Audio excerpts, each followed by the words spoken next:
小偷因為偷電線被抓的，就用電線和鐵絲把他全身綁起來，稍微動一下就會被鐵絲扎到。以這樣的方式去對待小偷，在這裡只要你能抓到小偷，你可以用任何方式去对待，就算他想反抗也要强行綁起來，必須要好好的處罰的。小偷在这裡非常受到痛恨，也吸引來無數的吃瓜群眾圍觀，光看小偷被處罰就格外的爽。綁小偷的時候還要用鉗子來把電線夾緊，而且在綁的時候電線也是亂七八糟的綁，這樣是為了防止小偷輕鬆取掉。這些電線也全部是小偷偷來的，現在把電線全部綁在他身上，然後再帶着他去游街示众，要讓所有人都知道這就是小偷的下场。最後的處罰實在讓人難以置信，現在他雙手被牢牢綁在柱子上，想反抗也反抗不了，只能任凭別人一根一根的綁在脖子上。或許你看着很可憐，其實是真的很解氣。同時還有很多人都拿出手機来拍他，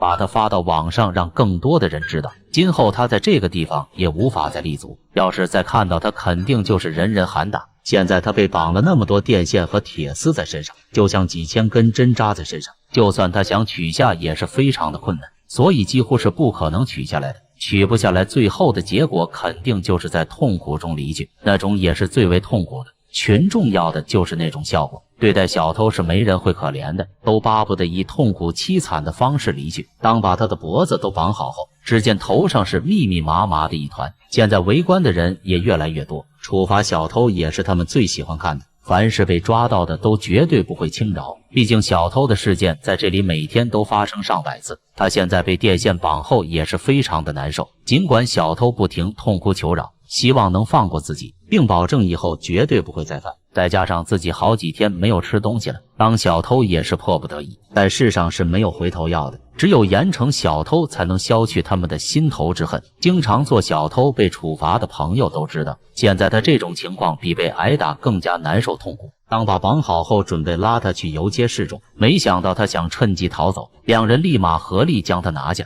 想逃跑是絕對不可能的，今天必須要好好懲罰他。而他現在全身都被綁上了電線和鐵絲，想逃也是逃不掉的。男人也勸他不要想逃，不然後果會更加嚴重殘酷。小偷這才安分一役，加上他現在身上的電線和鐵絲有幾十斤重，脖子上綁好後還要把他的腳也綁起來，要讓他一會遊街走路時更加痛苦。只要他敢亂動就會被鐵絲掛到，那種皮肉之苦才是最致命的。想不到的是，小偷突然踹他一腳，直到現在他還是不會屈服，但接下來就有他好受的了。看他痛苦的樣子，比捡到1000萬更加爽。